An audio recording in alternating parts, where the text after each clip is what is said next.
今天想讲点不一样的，分享我自己的交易经验，以及我对市场的理解。这需要一定的认知，因为交易赚钱的认知注定是和大多数人不一样的。就像《穷爸爸富爸爸》里说的一样，我知道讲出来肯定会有很多人不理解或不认同我的观点，但也一定会帮助一些即将领悟的人。不管认不认可，我都不会辩解，因为一个人一直赚钱，他就不会在意别人的观点。当然，方法肯定不止我的这一种，我只是分享自己的认知和观点。我是在很小的时候就了解到交易的，在我小时候，家人都炒股票，在那会看行情需要跑到证券交易所去看大荧幕上滚动的股票名称和价格，大家挤在一起讨论股票和价格，互相发表观点，很有意思。很快，牛市来了，无数人大赚特赚；后来，熊市来了，无数人倾家荡产。市场的旋律就是重复，永无止境，就像日光之下，并无新鲜事。很快，市场里增加了一个身影，那就是我。那是我第一次进入市场，我拿着10万块入市，最后我欠了10万块离场。我想各位没有比我亏的更多的，因为我亏了200%。里面有刺激，有激情，有沮丧，有绝望。只要你在这个市场，你就会经历，不需赘述。那么如何赚钱呢？也许别人会放弃，可惜我不能，因为像我这样的普通人，成绩一般，长相一般，头脑一般，家庭一般，甚至运气也是一般。想要跨越阶级，唯一的办法就是交易。我想过很久，也试过很多，但是如今阶级闭塞，根本没有多少机会，适合我的只有交易。所以我一边工作，一边把薪水继续拿来做交易，越亏越做，越做越亏。到底如果才能掌握市场的规律，找到交易的命脉，我研究了很久，研究过公司、报表、基本面、产业，更是被种种技术所吸引，什么均线、MACD、筹码、成交量，但是还是很不稳定。市场好的时候，什么指标都好用；市场不好的时候，指标各种盘中假突破、假金叉，收盘又跌回来。所以我也很理解很多人吐槽指标没用。我想，是我不够努力呢，还是我学的东西太简单？于是我又去研究更难的方法，像是波浪、江恩、缠论等等。我家里到处都是交易的书籍，这还不够。后来我还在网上找各种大佬的书，像以交易为生、股票大作手回忆录、华尔街10年，我看了很多书。每次我觉得我懂了，一交易又会发现不一样，指标换了又换，方法变了又变，大赚过也大亏过，我只剩下坚持，不断的学习。后来我从1万块赚到30多万，又亏的只剩5万不到，又赚到20多万，又亏的只剩3万，一路颠簸，直到最后我找到了出路。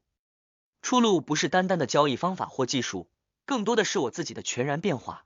在无数日夜中，我一点一点的打磨自己，反思自己，思考决定的动机。如果一定要答案，就是我了解了自己，并且与自己和解，不会因为犯错再责怪自己，也不会因为做得对就沾沾自喜。我始终保守自己的心，让我处于一种交易状态。如果不是这种状态，我就停下来休息。在我看来，几乎所有的交易问题都出自贪婪，但是贪婪本身无法避免，因为选择交易本身就是一种贪吃，所以要避免面对真实的自己。在庄子达生篇里有一个典故，以瓦铸者巧，以钩铸者淡，以黄金铸者昏。是说如果以瓦片来下注，心中没有挂碍，所以心灵手巧，容易取胜。如果换成鱼钩下注，心中开始有所顾虑，那么就会畏惧输赢，从而影响判断。如果换成更贵重的黄金下注，就是因为太过在乎得失，心神恍惚，最后本来能赢的也会输掉。这就是为什么要做好仓位管理和避免过重的杠杆，因为交易中没有必胜的事情。就算方向判断正确，也可能因为杠杆或部位过重而提前出局，就是常说的点位回来了，钱没了。这是心态，解决了心态就解决了大部分问题。在这里讲一讲我的观点。我是纯技术派，所以我认为最好的品种是指数 ETF 板块 ETF 公司加密货币现货期货选择权加密货币合约，表示优先顺序。对技术派来说，指数 ETF 的走势是最标准的，你可以用大多数指标来精准的判断走势和位置，同时不用承受过大的风险，而且不需要多少钱，有10万块就足以启动了。技术好的话，1年翻1倍是没什么难度的。而且可以做 T， 可以做波段，很灵活。板块 ETF 次之，公司再次之，有杠杆的品种则要控制部位和风险，属于资金特别少完全没办法的选择。能选的话肯定优选指数 ETF， 这样就可以不停的复利，只要复利过，你就会喜欢这种感觉，就是看住钱生钱的舒适，会带给你心里的安慰。这种安心会进一步帮助你做好交易，从而进入积极的正循环。接下来说说技术，技术一定是有用的，但在我看来，90%的人都不会用。这么说可能有点狂，那我讲一讲我是如何使用技术的，你可以听一听，或者拿出 K 线观察下。技术可以理解为一种武功，肯定是有高下之分。大多数人对技术的理解太过片面，例如学个金叉死叉，看个背离，再或者改个参数就叫技术吗？不叫技术，这只是按图索骥。技术真正的核心是一个变字，仔细观察市场，你会发现在行情的运动中，技术是在变化的。例如这回价格上涨 ，MACD 金叉了，那5分钟后价格砸下来 ，MACD 就金叉失败了。难道刚才的金叉不是真的吗？但是如果刚才购买就是错的。所以技术的核心在于随着时间的变化而动，同时思考多重周期和支撑阻力位才能有效。记住这句话，我重复一遍，技术随着时间而动，同时思考多周期和支撑阻力位才能有效。只要你能领悟这句话，就能解决技术的难题。我就以布林线这单一的技术分析下，假设今天周一 K 线是收涨的，直接从布林线中轨涨到了上轨，那么这会能不能入场呢？想法很简单，这样的强度小周期肯定是够的。那么打开周线，看看周线在什么位置，假设首先也涨到了布林线上轨，且正好涨到上轨附近，说明什么？说明本周的基本获利空间已经涨完了，再涨就必须有突破的强度，不然大几率剩下的4天都是震荡或回落，会不适合去追高，而适合做震荡或低吸，因为本周的空间已经打完。但如果此时布林线在下轨附近且是第一根反弹的 K 线，而且距离中轨还有较远的距离，那么说明目前是超跌反弹，日线 K 线很有可能沿住上轨上涨走出反转，同时周线还有空间，时间也还充足，这样就可以考虑小周期的强度，因为日线有很大几率走成布林线上轨开口的走势。当然结合的周期越多，越精准，越好判断。我不在此过多解释，如果你到了这个水平就能听懂，如果你听不懂，脑子里有一个这样的观念，迟早会明白。我很喜欢巴菲特，不是因为他的价值投资，而是因为他的保守。我最喜欢他的一句话就是，风险来自于你不知道自己在做什么。所以交易是注定要思考和始终保持清醒的。最容易犯错的阶段，就是赚了一笔大钱的时候。最顺利的阶段，就是你刚增加资金的阶段。因为当你赚了一笔大钱，你会觉得自己行了，又有很厚的资金肉垫，反而容易不按照体系纪律乱做，此时最容易出错。但当你刚开始增加资金的时候，你会谨小慎微，因为你不想刚上来就遇到回撤。